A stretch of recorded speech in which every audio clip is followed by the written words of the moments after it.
Welcome back, Wanderers, to another episode of The Corner, Story, and Game. Today we're venturing into a world that's scattered, glitched, and gloriously non-linear with one of our favorite returning guests, Joshua Rubin. You may know Joshua from his work on Destiny, Assassin's Creed, Game of Thrones, and more, but today we're diving into something even more expansive. How stories stretch across comics, games, and even community platforms. Joshua recently launched a new comic through Kickstarter. Time Sensitive is an ambitious, narrative-driven masterclass in world building that connects to Joshua's past work in a surprising way. We're going to talk about the new comic, but we're also going to revisit his haunting work on Destiny's Dead Ghosts and the fascinating storytelling experiment that is Defrag for Orion Drift, an entire story told through the glitched, fractured Discord messages. This is about storytelling, not just as a craft, but as a structure, a puzzle, and a shared mythology. So let's get into it. Joshua, thanks for joining me. Thank you. Hi. Dude, it's so good to be here again. I can't believe you brought me on 3 times. I'm so honored. I can't help it. You'll be back again someday, I'm sure. I am 100% sure. You're one of my go-tos, man. Like you have done so many different cool things, but then, Destiny 1 and all of these amazing things you've done. But today we're here to talk about what you're doing, the new thing that you're up to right now. Let's start there. Let's jump in right there. Tell me about this new endeavor. I have written a comic book, and it is a really cool time travel comic book that has launched on Kickstarter, and it has been going gangbusters. Like, I'm kind of blown away. I'm 2 weeks in out of a 4-week run, and we funded in 2 hours. We were at 200% within a day. We had just hit our first stretch goal, our 27.5 thousand stretch goal over the weekend, like while I was on a podcast watching the numbers go up. And I think we've got a number of incredible stretch goals coming that I'm so excited about. Like the next one at 30,000, we're hiring this amazing book designer, Jeff Powell, who's, done work with Marvel and IDW and Boom, and he just makes these beautiful looking, books that you want on your coffee table.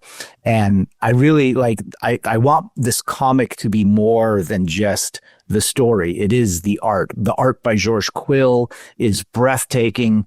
He's, just winning all these awards for his work, and I can't believe that I got him to do this little time travel comic. And then at 35, I've just hired this amazing cover artist who's going to do a 5th variant cover for us if we make it that far. Ashraf Omar, who is known for these incredible, really iconic movie posters. He's done, The Last of Us and Andor and Spider-Verse. He's on the DVD cover of that. Like, his work is beautiful. So that's an announcement right here. No one knows that yet, except for you and whoever's listening to this. And I wasn't actually going to announce it for 2 weeks. So it's a bit of a tease if you happen to watch this. And you want to know what it's about? Yes, that's my next question. Hit me with it. So it's a existential time travel thriller. It's about a LA cop whose wife disappears at a gas station. And when he goes looking for her, everyone tells him that he was never married, that the woman he remembers waking up with that morning has been dead for 6 years. And just as he thinks he's going insane, he meets this teenage girl who's not only believes him, but says that she knows why his wife was deleted. And that's the hook. That is one heck of a hook. And that's all you get. You're such a tease. Something like that doesn't just pop into your head one day. You had to have been carrying this story around for a while. Yeah, this one goes back 15 years. This started out, when I was in Hollywood pitching TV shows. And this one came through a lot of work and a lot of soul searching, working with, a buddy at the time who was, has a physics degree and we were just thinking about time travel and and kind of came to this idea, like, what if time travel wasn't an adventure, but was an affliction? Something that messed your life up. not hopping in a DeLorean and racing around the world, but something terrifying. What would that story be? And then finding a way when we, the idea of Caleb Stone, kind of that moment of losing his wife and everyone telling him the story of his life as he remembers it is completely different than everyone else knows, is such an existential terror that I got so excited. And so, over the years, even though I didn't sell it, to HBO at the time, and I'll tell you a funny story too, because it started out as this serialized story. And then everyone said, no one's buying serials now. It has to be a procedural. So I was like, ooh, a time travel procedural. What would that be like? And so I started developing it as like, a time travel story of the week. And it was really cool, like that version of it. And I got to pitch it to Bad Robot and HBO. And they were like, we love everything about it, but except for the fact that it's a procedural. Like, this really needs to be a serial. Right. Actually. And I was like, oh, I got a serial version too. And, I was like, you can't do that. You can't go back and pitch it again. That's trying too hard. Got to come up with another idea. Oh. But the idea stuck in my head. And now I had these two versions, the procedural version and the serial version. And over the years, they kind of merged together. And I realized it's both. Like, I have this incredible mythology, this incredible world, this ongoing story, but I also have like an amazing like time travel story of the week. And so this, is an initial 6-issue series that really is very serialized, really is like a full story, but it ends with oh my God, the world is so much bigger than I thought. Like, oh, this is just beginning. And then it kind of kicks off a potential, if the desire is there, for an ongoing series that, easily sets up all kinds of adventures and affliction. And you're kind of, in a way, building a universe that could become transmedia perhaps someday, maybe some games or something on the bigger screen, or... That is always the hope, right? I mean, right. I just comic off to my old TV agent and said, hey, remember me? Yeah, right. One step at a time, right? Exactly.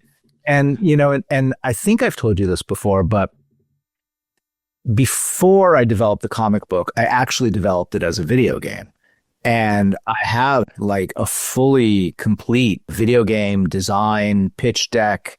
It looks beautiful. The time travel mechanics that I came up with are really unique and so much fun and stuff I've never seen anyone do before. But I was, at the point where I was about to go start taking that out to pitch it when the comic started coming to me really intensely. And the idea came to me, I need to develop the world first. I need to develop the story world, get people hooked with that, and then build the comic, build the video game around the comic.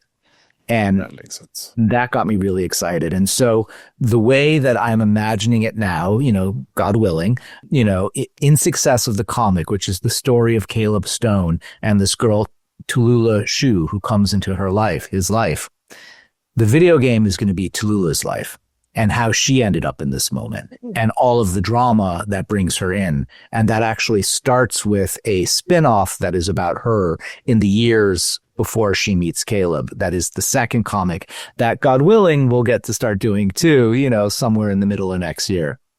That's exciting. I'm on board. Take my money. Let's go. You've read it. Well, yeah, but I want to see what's next. I want to the story too, and I want to play the game. So I'm on board. Let's do this. Oh, thank you. A story that's been floating around and bouncing around in your head for 15 years. It had to have at some point bumped into other things you were working on. Is there any pieces that you've embedded, say, in games or pieces you've worked on, or are there things you've learned from other pieces that have informed this? I'm curious how this particular concept bumped into other concepts along the way. I mean, that's such an interesting question. I don't know that I have a concrete answer for you. There's something super interesting about thinking about it, because obviously there is a lot of different pieces of everything I've done that have found their way in. Certainly a lot of learnings about how tell a story, how to shape a scene.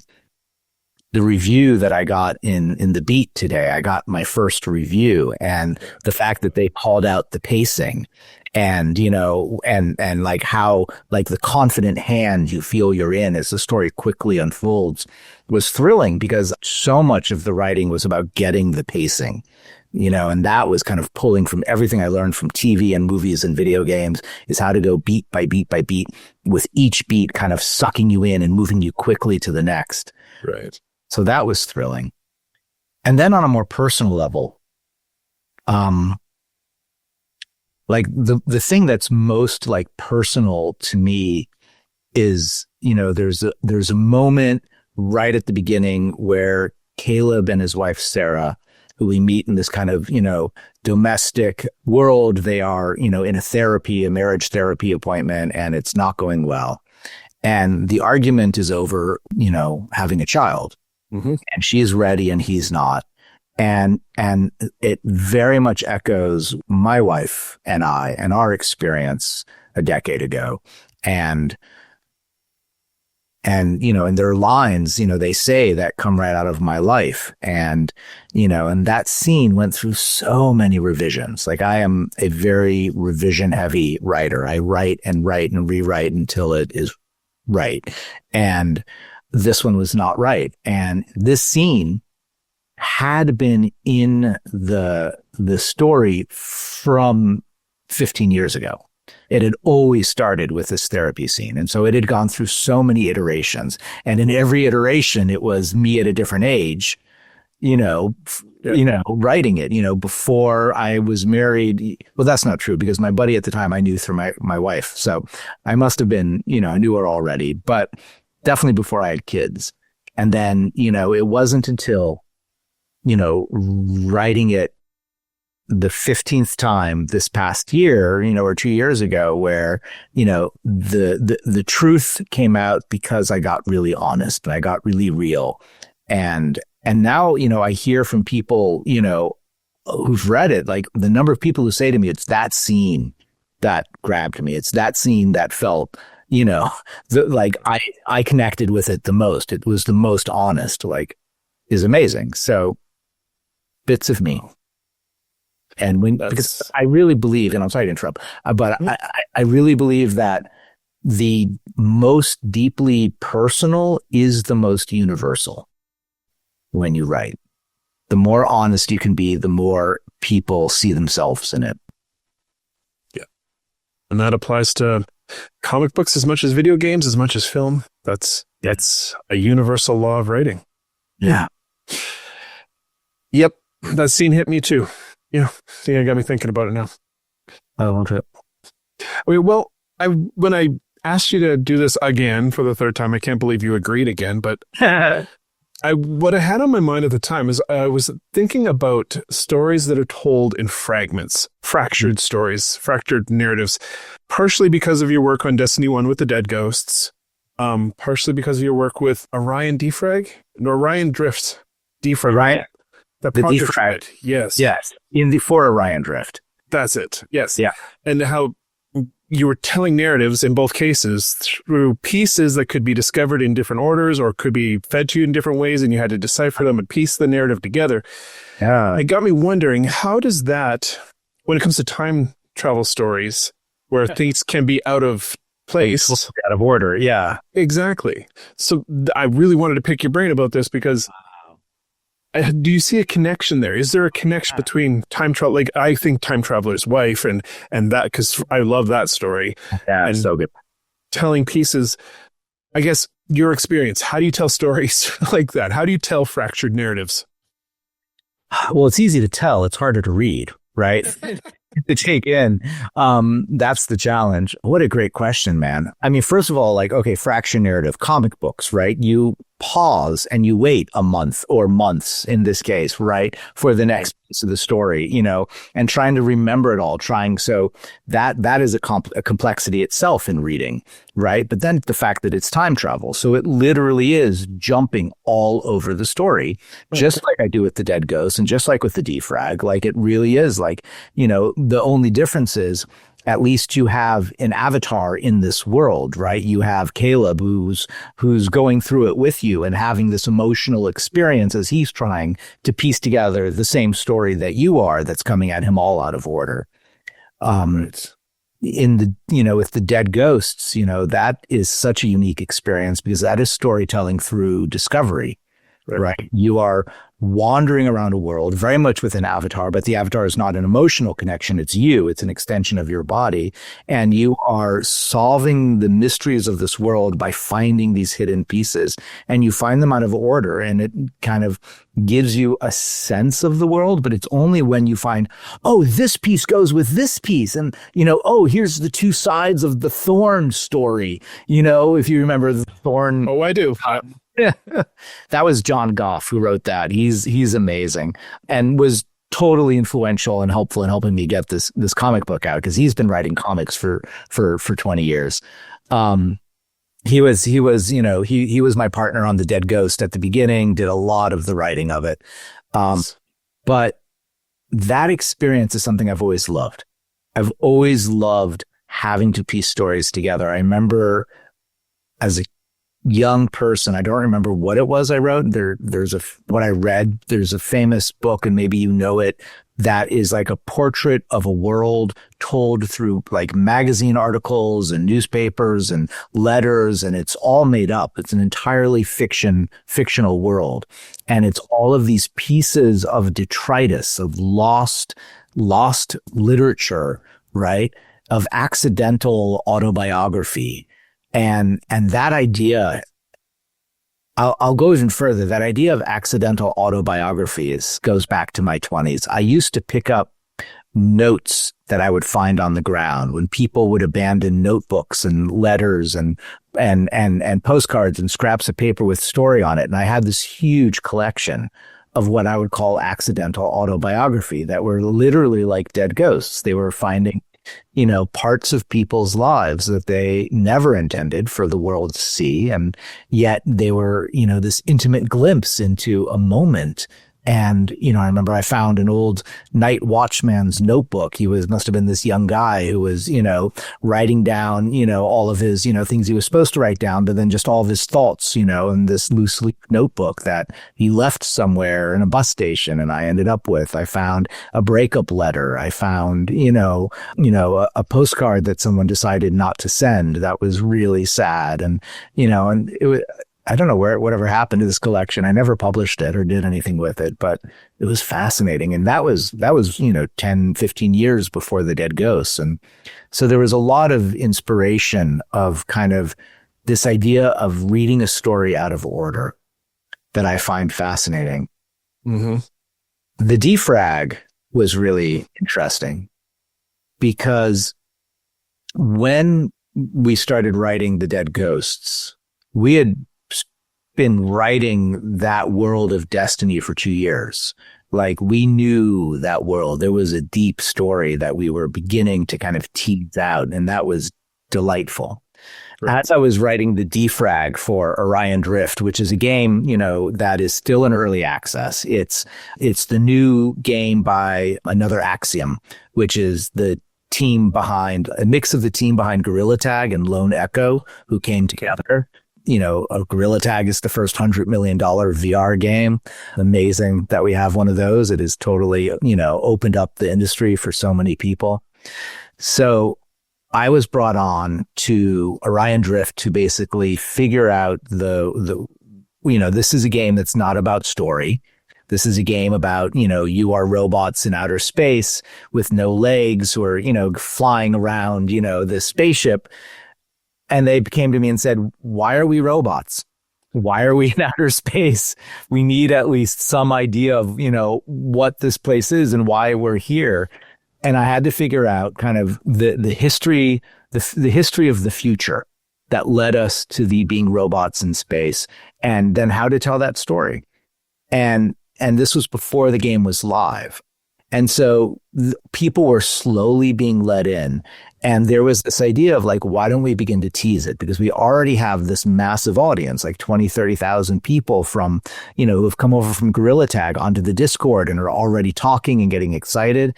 And so what we did was we created this AI character, not an AI for real. It was me, but, it was an AI character named, oh shit. Have you read it? What was his name?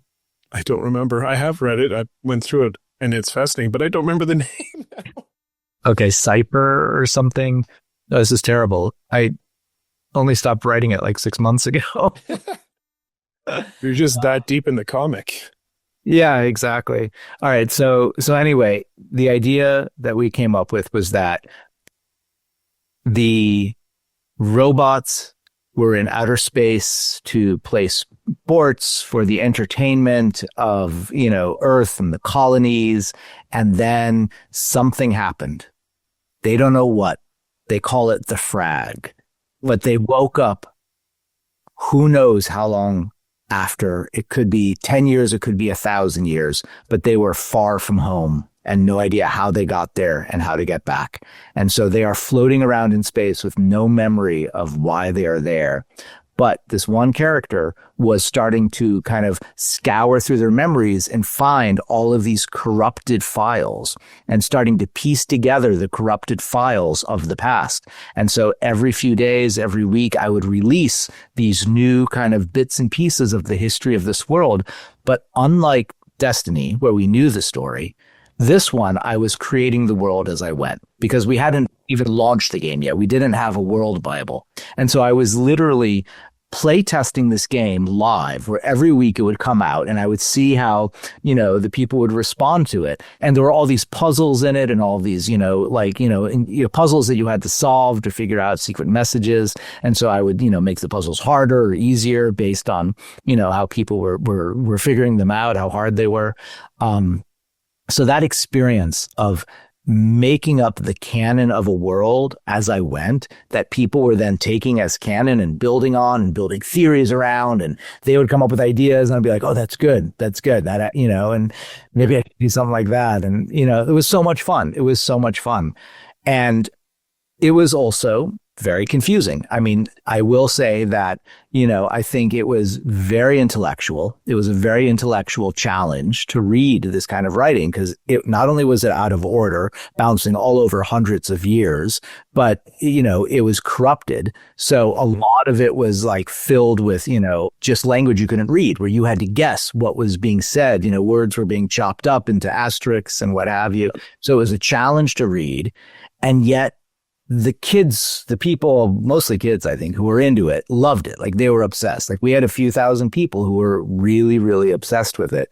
But I think if you were not there from the beginning, like an ARG, it was very hard to get into. And so, in my own, criticism, I think people would come and find this now massive, endless, because we were doing this for, half a year or so, this incredible repository of historical documents, found it very, very hard to get into.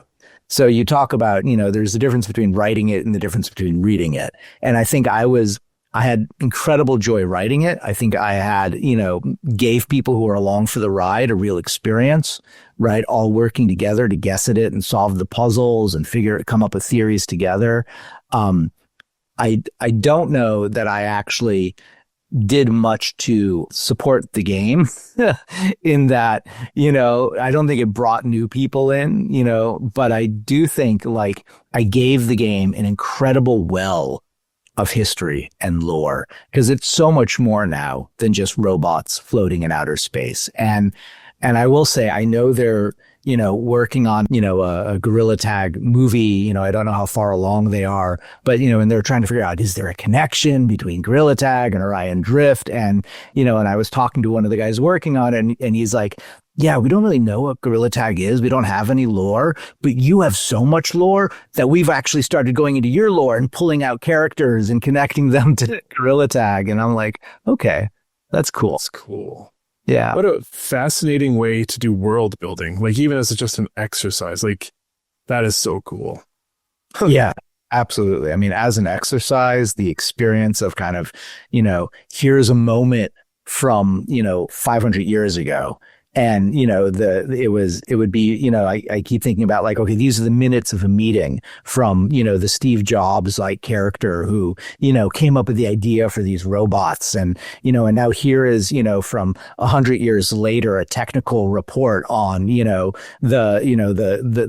way the technology works inside the robots. And then another 100 years later would be, a PR, company trying to keep down reports of these robots gaining sentience, and and then it would jump back again hundreds of years, and like so pleasurable to write. So cool. If comparing the two processes of this chaotic, what you did there versus writing something tight like the comic book, which one do you prefer, but which one do you think works better? Is it just dependent on format or the media that you're writing for? Like telling a time travel story or any fragmented narrative, do you need to have a really tight roadmap and planned out, or can it be done chaotically and week by week as you did with Orion Drift? I mean, on one hand, a comic book obviously is a much easier read than something like the Defrag or the Dead Ghosts, right? It's linear, and you can sit down and read it and come to the end of it. On the other hand, as you pointed out, the connections between them, this comic book is by no means linear, and even though it's a linear story, it really is fractured and fragmented in time, and so it's the defrag is seriously an intellectual challenge. The comic book is also an intellectual challenge, but it's an intellectual challenge along with an emotional journey. And that's something you don't get from the defrag or from the Dead Ghosts, really. The Dead, I would say the kind of reading that the Dead Ghosts and the defrag give you is a kind of a thrilling intellectual adventure and a kind of puzzle solving of holding all of this material in your head, gathering pieces and putting them together and finding connections on your own. It's a very active kind of reading. And that can be really fun. Yes. Yeah.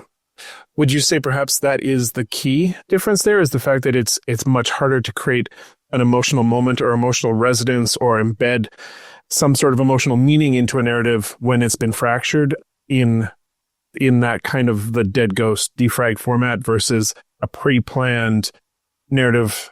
Even if it's fractured, I'm going to go back to Time Traveler's Wife. If you haven't read it, sorry, go away. But the gut punch at the end, that had to have been planned. Like that had to have been figured out well ahead, and all the little plants and twists along the way that get you there. You don't get that kind of emotional resonance, like you say, from Dead Ghosts. Yeah. Yeah. Yeah. I mean, there are moments with both, defrag and Dead Ghosts where you're in that fragment that you are reading, there is a character, and that character is having an emotional experience. Yes. Yeah. Yeah. But you don't have the ability to, and sometimes you'll come back to those characters, but it doesn't, it's not an emotional kind of reading. It's really not. And it's not so much about whether you've planned ahead or not. Like, there's a different kind of planning that's happening when you are world building moment by moment, but it does mean you can't go back and edit. And so it's kind of like, interestingly, I would say that kind of storytelling is similar to what you do in game narrative in general, which is that you almost always come into a project that already has game design, and you have to build on that and find out, oh, this is what the player, are going to do. Why are you going to do that? What is the story? What is the world? What is the emotional journey that supports what already exists? So in a way, when you're creating an actively told world piece by piece, brick by brick, as you do in this kind of, collage style of storytelling, you're always having to build upon what already exists. And the joy of something like, comic book is that it's linear. I will say, though, there is still the fact that it's not finished before I'm putting it out, right? I'm not putting out a finished novel or a film. I'm putting out the first chapter. Right. I've written the second chapter. It's being illustrated now. I have written an outline for the entire 6 chapters, but when I started writing the third issue, I was like, oh, this doesn't work and this doesn't work. And I started changing it. And so it's more like a TV show in that way. Like, I'm very empathetic to the writers of Lost, trying to figure out how do we solve all these mysteries that we solve. I'm very much setting myself up for that same kind of, I think I know what this is going to be for, but I have a plan, but it is still, come issue 7, I'm going to be like, okay, now what? How do I build upon, what I have? I have an idea. I think I know what the larger world is. I've got more than an idea, but it's gonna, it's always, unless you have the benefit of rewriting and rewriting and rewriting, getting to go back and fix your first act after you reach the end. Every film I've gotten to do that with, and that's the great joy of writing a complete story. I don't have that with the comic book. I didn't have that with, the ghosts or Bragg. And that's fascinating. I'm sure it's also kind of terrifying at times. Oh, absolutely.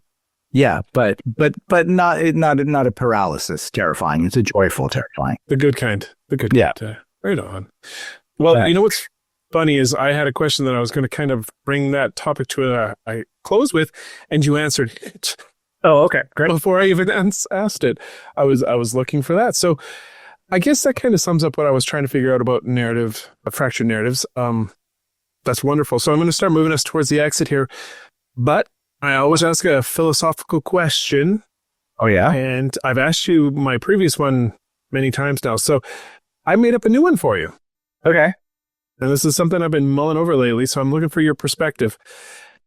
Do you think storytelling, especially fragmented storytelling across platforms, communities, ARGs, all these new kinds of storytelling, are they changing the way that we imagine shared worlds? Are we evolving into more participatory myths because of this type of storytelling? Oh, I love that. Absolutely. I mean, that is, if you think about it, right, when we talk about a film or a book where it is a linear experience that has, someone has gotten to go through and refine, get to the end and go back to the beginning, it's a closed circuit. Right. You can love it and you can get excited and that can create a fan experience that you want to go and build on and build with those characters. But so much of the way stories are told now, the way my kids are experiencing stories is through things that are happening live. My daughter is obsessed with these, I should know the name of it. She's going to kill me. These Minecraft servers where people will go in and improv stories together as characters. And each of them, your kids are into this as well? That in Roblox, but you're talking about SMT servers? No, maybe not. Survival, Minecraft, something. Yeah, survival, Minecraft. Yeah. I know what you're talking about. And each of the characters in it will have their own camera following them. And so to get the story, you have to watch dozens and dozens of hours from all these different points of view. And then there's all of the fan world that's building around it. The world is told in a way that is so open that it allows people to come in and build. And there are these, characters who, are, really real people, but they're, really into the acting and the lore and their versions of themselves, who then become these fictional characters in other people's stories, and the fan fiction that builds upon it, where it's like, okay, what if these two characters were, lovers? And what if they were superheroes? And what if they were, detectives? And then someone is like, okay, I'm coming up with a world about superheroes. I'm going to take the story of that. And then someone says, oh, I love that. I'm going to build on that. And so it's no longer about the Minecraft thing by any means. And, my kid has read, hundreds of these, fan fictions now that has, like what is amazing about it is like the invitation to reimagine the world yet again. Yeah. And she actually said something kind of amazing today. We were talking about Wicked, and kind of, I had this moment of realizing like, what I love about Wicked is the idea that the hero of The Wizard of Oz turns out to have been a patsy. They were a pawn. They were being used for a political assassination. And, the total reimagining and retcon of a story is so delightful. And she was like, because she didn't say this exactly, but I could see from the way that she was reacting that this is like everything she loves, and everything she reads is about retcon and reimagining and, what if it was like this and what if it was like this? So I think I'm going well beyond what you asked, but the idea of a story world that is not a closed circuit, but invites people in and is a living thing that is developing, and you, the writer, are developing it live and sharing it and sharing, your creative process and inviting other people to come in. Like that's a thrilling way to be a creative in the world today. I think that is a fascinating well that we need to explore sometime, because the whole concept of evolving mythology and a writer being a central storyteller that helps others tell story, and you're not just in charge of a world, but you're just kind of pulling the pieces together and weaving them into something that's beautiful. That is, I love that. Fascinating. I love that. You are the generator of material that allows other people to express their creativity. That's exciting. You can reach out and grab certain threads and highlight them or tie them together with somebody else's thread and creates a tapestry, a beautiful tapestry. Although I can't imagine that, on our Discord, right? There's a whole kind of, I've opened a fan fiction channel. I don't know if anyone ever posted in it. I don't think that I think I would be very careful not to take from anyone's fan fiction and put it into the canon. I feel like there's like a sacrosanct nature there. Like I don't want to adopt another person's creativity, and that feels like a kind of theft. I want to provide, you should take what I'm making and do whatever you want with it, but it doesn't feel right to take it back in. No. I mean, some might find that thrilling, but I was referring more to the closed system of like those Minecraft servers or those Roblox worlds where one person's creating something and then somebody else creates something and then they tie them together to create something new. And there's that kind of that somebody who's a creative is not just creating by themselves. They're using other people's threads and it becomes part of something bigger, even though you're still writing. You're writing inside of a world. Yeah. Writers. Yeah, absolutely. Something to explore one of these days anyways. Yeah. Fantastic. Well, my friend, we're going to start heading out for the door here. But I do like to open up a little space for signal boosting here near the end. I know what you're going to talk about, but I want to hear it again. I want to hear about Time Sensitive, Strangeland Comics, the Kickstarter. Where can we find you? I'm going to have links, but hey, hit us with it all. We are live on Kickstarter for 2 more weeks as of today. October 9th is the last day. There are still some really rare limited editions available of the book. There is original art by George. Some of it is still available. I would get in quick if you are hoping to grab some. And the stretch goal that we just unlocked is super exciting and completely fits in with what we're talking about. The first 9 pages of issue 2 are kind of their own self-contained insanity that kind of answer a lot of questions from the first issue very quickly and then bring up a lot more impossible questions and kind of blow your mind a little bit. So I'm going to release those first 9 pages in installments over the months as we are finishing issue 2 and getting it ready, showing you the creative process. So I will release the outline and then the script and then the layouts, the sketches, and then the inks, and then the colors as a series of installments. So you can kind of follow along and watch the creative process happen live. And I'm very excited about that. That is fascinating. And we can learn stuff from like anybody who wants to learn a little bit more about the creation of comic books. Come along, watch, learn. Exactly. Other than that, I'll be in Amsterdam next week speaking at the E-Day Immerse conference, Immerse E-Day conference, which is a big conference of business leaders and intellectuals and people in media. I'll be talking about the future of immersive narrative and where it's going and all the tools that you might need to tell immersive stories that are both giving you, your players, your experiencers. I will speak much better at the conference, hopefully. So a dry run. A sense of radical agency while also giving them a really full story, both agency and catharsis. And how do you do that? And all the secrets that we can learn from 50 years of immersive theater. Love it. So if you happen to be in Amsterdam, yeah, I'll swing by. That's I love that topic. I want to talk about that topic someday too, but that sounds fascinating. Very, very cool.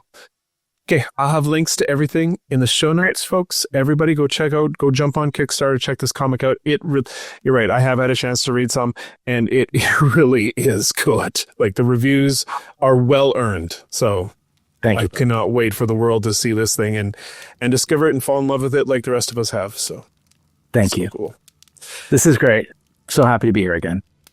I'm going to push you out the door, but I have fallen into the habit of giving the guests the last word. So do you have any parting words of wisdom as I push you out the door? Anything craft related, life created, general mantra, or even a recipe for a drink?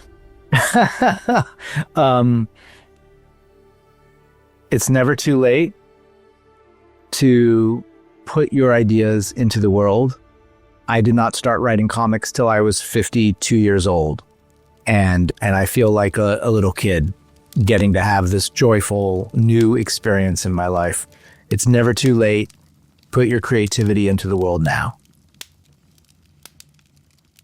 And that wraps up another episode of The Corner of Story and Game.